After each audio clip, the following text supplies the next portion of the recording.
पुत्रों को जन्म दीजिए जिससे आपके पुत्र आगे चलकर और पुत्रों को जन्म दे, जिससे सृष्टि का विस्तार हो।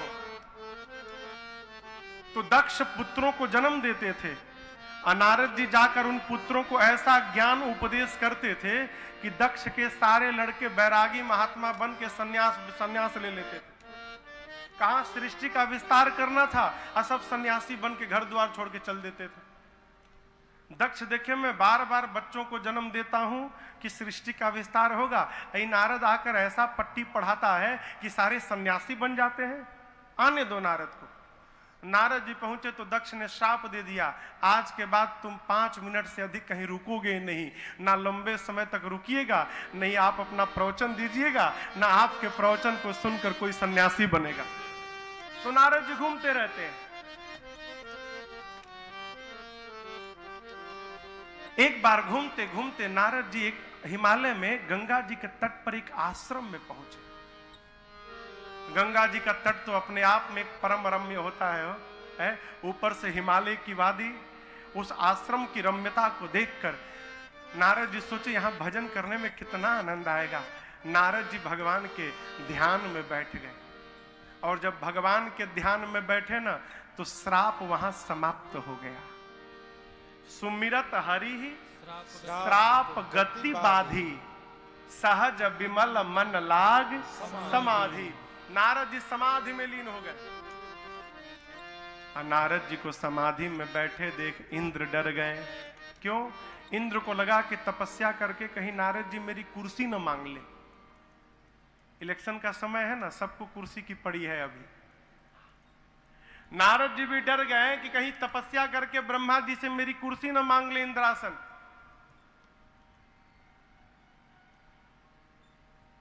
इंद्र ने तुरंत बुलाया कामदेव को और बुलाकर कहा जाइए दौड़कर, जाकर नारद जी की तपस्या भंग करिए, तपस्या पूरी ना होने पावे। नारद जी अपने प्रभाव का विस्तार करके पहुंचे। जितना करना था कामदेव सब कर गए नारद जी के पास। कहो कामदेव पहुंचे नारद जी के पास। जाकर नारद जी के पास कामदेव को जितना प्रभाव दिखाना था सब दिखा गए, लेकिन नारद जी पर कोई असर नहीं पड़ा। अब आप पूछिए क्यों नहीं पड़ा? पूछिए क्यों नहीं पड़ा? उत्तर सुनिए। अरे सीमा की चापी सकई को तासो, बड़ रखवार रमापति जासो। जिसकी रक्षा स्वयं भगवान कर रहे हैं हो, उसका कोई क्या बिगाड़ सकता है? नारद जी भगवान के ध्यान में बैठे हैं। हमारे पूज्य महाराज से गीत गाते हैं, क्या जानते हैं? अरे जिसकी लागी रे लगन भगवान। तो नारद जी आंख खोल दिए, ध्यान रहे। ऊंचाई पर पहुंचने के बाद और अधिक सावधान रहने की आवश्यकता है? नारद जी उठाकर पूछे कामदेव से क्या बात है? कामदेव ने बताया। नारद जी मुस्कुराए और क्षमा कर दिए, कहीं जाओ।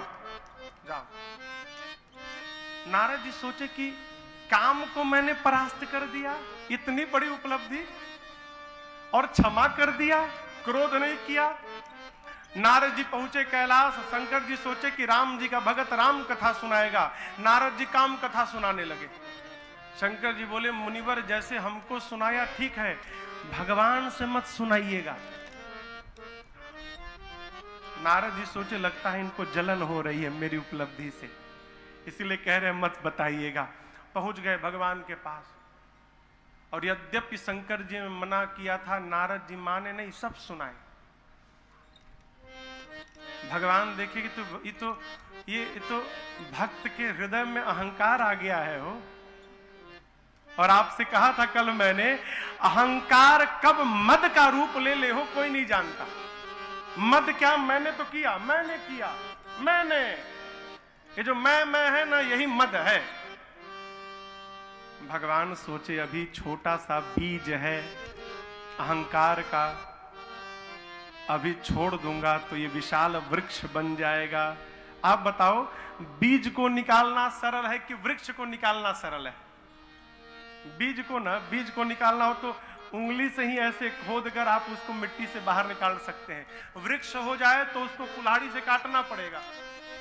भगवान सोचे अभी बीज है, बेग समय डारी हो उपारी, पण हमार सेवक हितकारी। भगवान कहते मेरी प्रतिज्ञा है, मैं सेवक का हित करता हूं। नारद जी मन ही मन मैं आपका भी हित करूंगा। नारद जी चले, भगवान ने विस्तार किया माया का नगर। जैसे पंडाल बना है ना 9 दिन के लिए, उसी की तरह भगवान ने क्षण मात्र के लिए, पल भर के लिए एक माया का नगर बना दिया। पूरा राज परिवार, महल, हाथी घोड़े, सैनिक सिपाही, प्रजा, सब माया का उत्सव। शील निधि राजा थे और उनकी बेटी का नाम भगवान की माया बेटी बनी, जिनका नाम विश्व मोहिनी। नारद जी पहुंचे राज दरबार, महल देखते देखते पहुंच गए। जाते समय तो ये नगर दिखाई नहीं पड़ा, आते समय नगर दिख रहा है। कहां से आया हो, पता लगाया जाए किसका नगर है। पहुंचे शील निधि के पास। शील निधि ने प्रणाम करके अपनी बेटी को बुलाया, विश्व मोहिनी को। कहा नारद जी, आज मेरी बिटिया का स्वयंवर है, अभी थोड़ी देर बाद। तनिक इसके हाथ को देखिए तो इसके भाग्य में क्या क्या लिखा है। नारद जी देखे, हाथ में लिखा था, जो अमर होगा पहले से, तीनों लोक का जो स्वामी होगा पहले से, युद्ध में जिसको कोई परास्त नहीं कर सकता पहले से, वही इस कन्या का पति होगा। नारद जी इसको उल्टा पढ़ लिए। नारद जी पढ़ लिए, जिससे विवाह हो जाएगा वही अमर हो जाएगा, वही तीनों लोक का स्वामी हो जाएगा, उसी को युद्ध में कोई परास्त नहीं कर पाएगा। इस बात को छिपा गए और मनगढ़ंत बात बनाकर नारद जी शील निधि को सुना के वहां से चल पड़े और सोचने लगे, क्या करूं कि ये कन्या मुझे मिल जाए। है? हे विधि मिलाए कवन विधि बाला। जब तप करने का समय नहीं है, कैसे कन्या मिलेगी? फिर नारद जी सोचे कि वो विश्व मोहिनी है। अब भगवान विश्व मोहन है, यदि विश्व मोहन का चेहरा मिल जाए ना तो विश्व मोहिनी गले में माला जरूर डाल देगी।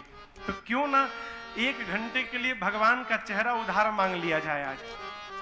आप बताओ, कपड़ा उधार में मिलत है, गाड़ी घोड़ा उधार मिलता है, गहना मिलता है उधार में, कहीं विवाह करने के लिए चेहरा उधार में मिलता है क्या? है? नारद जी लगे भगवान को बुलाने। अरे श्रीमन नारायण नारायण नारायण, श्रीमन नारायण नारायण नारायण, आओ नारायण नारायण नारायण, आओ नारायण नारायण नारायण, भज मन नारायण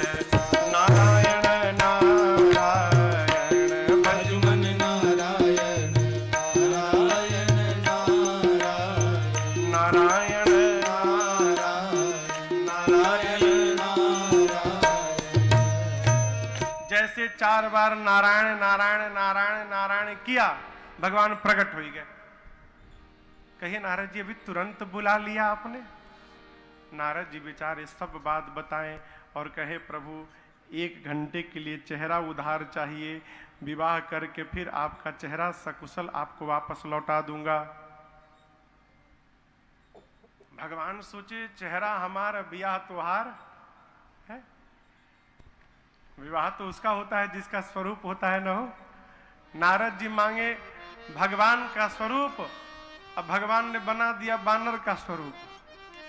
क्यों बना दिया? यहां नारद जी ने एक बात कही भगवान से। क्या कही? प्रभु, जेहि विधिनाथ होई हित मोरा, करहु सो बेगी दास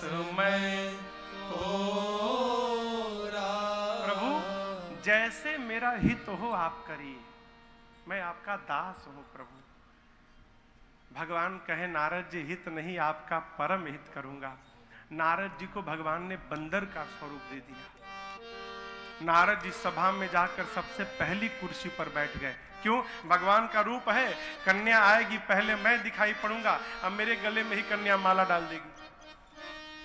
नारद जी के पीछे शंकर भगवान के 2 गण बैठ गए ब्राह्मण का रूप बना के। अलगे नारद जी को सुना सुना के कहने, ओह धन्य है वो माँ जिसने इस राजकुमार को जन्म दिया है। कोई है त्रिलोक में इतना सुंदर जितना सुंदर ये राजकुमार है? आज तो कन्या इसी राजकुमार के गले में माला डालेगी। नारद जी अपनी प्रशंसा सुने तो इतने आनंद में आ गया ना कि मानो माला मिल गई हो। तब तक विश्व मोहिनी आई हाथ में जयमाल लेकर, और विश्व मोहिनी को नारद जी भयानक बानर के रूप में दिखाई पड़े। मरकट बदन भयंकर देगी। जिस पंक्ति में नारद जी बैठे थे विश्व मोहिनी उधर गई नहीं, सामने की पंक्ति में चली गई, लगी घूमने। तब तक भगवान ही राजकुमार का रूप बनाकर पंक्ति के बीच में प्रवेश किए और भगवान की माया ने भगवान के ही गले में माला पहना दिया। दुल्हन ले गए लक्ष्य निवासा। नारद जी परेशान, आखिर हुआ क्या? शंकर जी के गणों ने कहा तनिक अपन चेहरा तो देखो, पानी में कितना सुंदर चेहरा मिला है। नारद जी जल में जाकर देखे, बानर का स्वरूप है, आया आवेश। दोनों शिव जी के गणों को शाप दे दिया, उपहास करते हो मेरा, जाओ तुम दोनों असुर बन जाओ। अपना स्वरूप प्राप्त करके चले भगवान के पास नारद जी। आज मिल गए भगवान, या तो श्राप दूंगा नहीं तो अपने आप को समाप्त कर दूंगा। तब तक भगवान बीच रास्ते में मिल गए, अकेले नहीं। एक तरफ लक्ष्मी जी को खड़ा किए, दूसरी तरफ विश्व मोहिनी को खड़ा कर लिए। रथ रोककर भगवान ने पूछा नारद जी कहां जा रहे हैं? नारद जी चेहरा ऊपर किए, अरे कन्या इनके पास।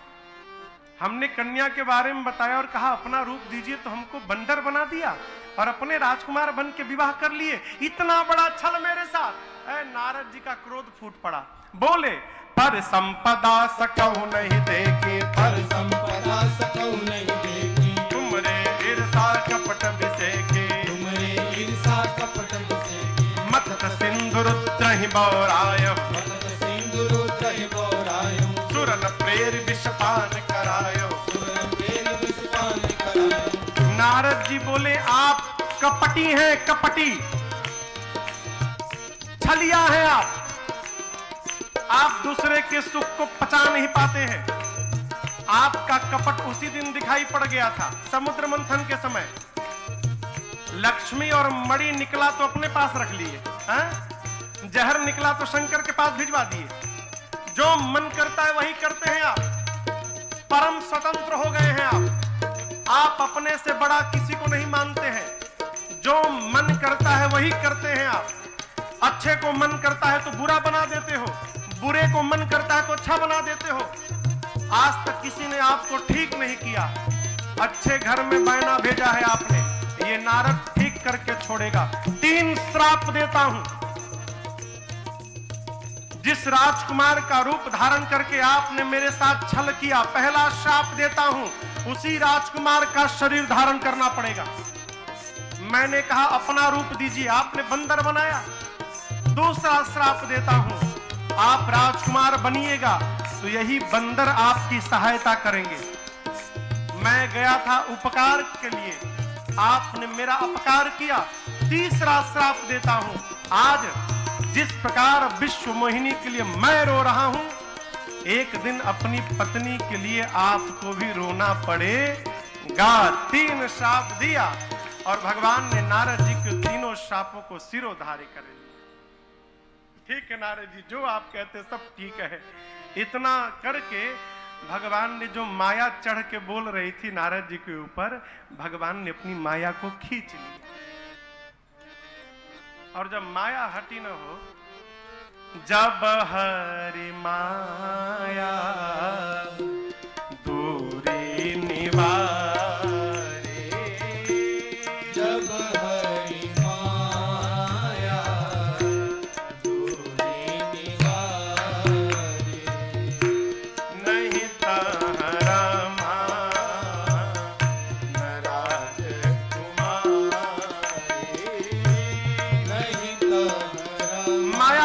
के बाद नारद जी देखे वहां न लक्ष्मी है न वो विश्व मोहिनी है, भक्त के आगे उसका भगवान खड़ा है केवल। नारद जी पांव में लौट गए भगवान के, बोले मृषा हो मम शाप कृपाला, मृषा हो मम श्राप कृपाला, मम इच्छा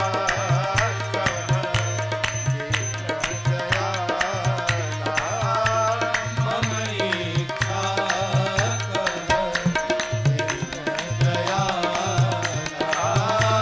मम इच्छा